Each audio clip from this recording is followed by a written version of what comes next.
ಅಯೋಧ್ಯ ಮಥುರಾಮಾಯ ಕಾಶಿ ಕಾಂಚಿ ಅವಂತಿಕಾ ಪುರಿ ದ್ವಾರತಿ ಚೈವ ಸಪ್ತೈತಿ ಮೋಕ್ಷದಾಯಕ. ನಮ್ಮ ಸನಾತನ ಧರ್ಮದಲ್ಲಿ 7 ಮೋಕ್ಷಧಾಮಗಳನ್ನು ಕಾಣಬಹುದು. ಈ ಕ್ಷೇತ್ರಗಳನ್ನು ನೋಡುವುದರಿಂದ ಮೋಕ್ಷ ದೊರೆಯುತ್ತದೆ ಎಂಬುದು ನಂಬಿಕೆ.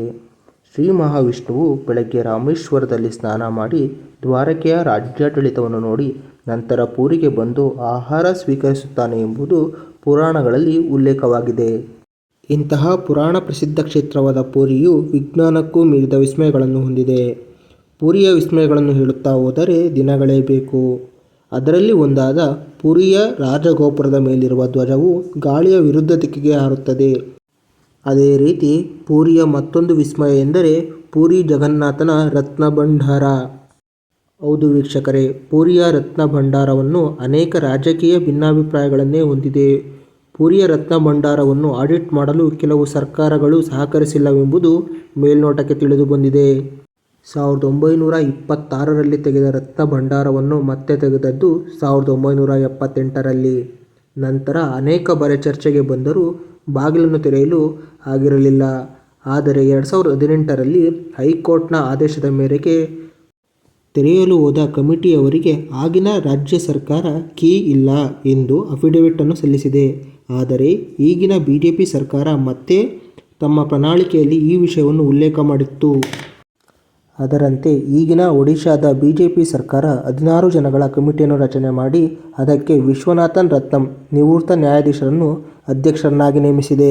ಇವರ ಅಧ್ಯಕ್ಷತೆಯಲ್ಲಿ 14/7/2024 ಅಂದರೆ ಇದೇ ಭಾನುವಾರ ಶುಭ ಮುಹೂರ್ತ ಮಧ್ಯಾಹ್ನ 1:28 ತೆರೆಯಲಿದೆ.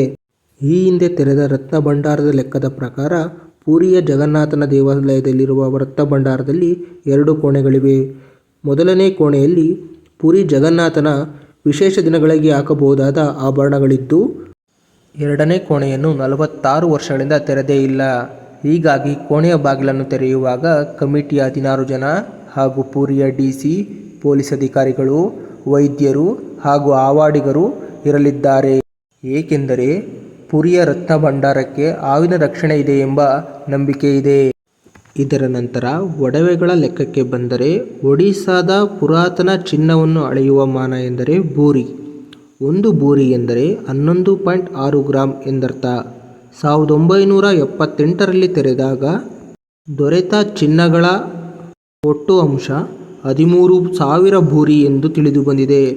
13,000 ಭೂರಿ ಎಂದರೆ ಸುಮಾರು 150 ಕೆಜಿ ಚಿನ್ನ ಮತ್ತು 258 ಕೆಜಿ ಬೆಳ್ಳಿ ಇದೆ ಎಂದು ತಿಳಿದು ಬಂದಿದೆ. ಇದರಂತೆ ವಿಶ್ವನಾಥನ್ ರತ್ನಂ ಸಹಿತ ಕಮಿಟಿಯ ಎಲ್ಲ ಮೆಂಬರ್ಗಳು ಸೇರಿದಂತೆ ರತ್ನಭಂಡಾರದ ಬಾಗಿಲನ್ನು ತೆರೆದಾಗ ಬಾವಲಿಗಳು ಹಾರಿ ಬಂದಿದೆ.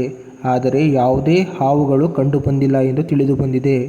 ಒಡವೆಗಳನ್ನು ತೆಗೆದುಕೊಂಡು ಹೋಗಲು ಕೊಂಡು ಬಂದಿದ್ದ ವಿಶೇಷ ಬಾಕ್ಸ್ನಲ್ಲಿ ಒಡವೆ, ಚಿನ್ನ, ರತ್ನಖಚಿತ ವಸ್ತುಗಳನ್ನು ತೆಗೆದುಕೊಂಡು ಹೋಗಿದ್ದಾರೆ ಎಂದು ತಿಳಿದು ಬಂದಿದೆ. 1978ರಲ್ಲಿ ರತ್ನಭಂಡಾರದ ಬಾಗಿಲನ್ನು ತೆರೆದಾಗ ಸರಿಸುಮಾರು 70 ದಿನಗಳ ಸುದೀರ್ಘ ಲೆಕ್ಕವನ್ನು ಆಗಿತ್ತು. ಆದರೆ ಈ ಬಾರಿಯ ಲೆಕ್ಕಕ್ಕೆ ಎಷ್ಟು ದಿನಗಳು ಬೇಕು ಹಾಗೂ ಲೆಕ್ಕ ಸರಿಯಿದೆಯೇ ಎನ್ನುವುದನ್ನು ಕಾದು ನೋಡಬೇಕಿದೆ. ವಂದನೆಗಳು.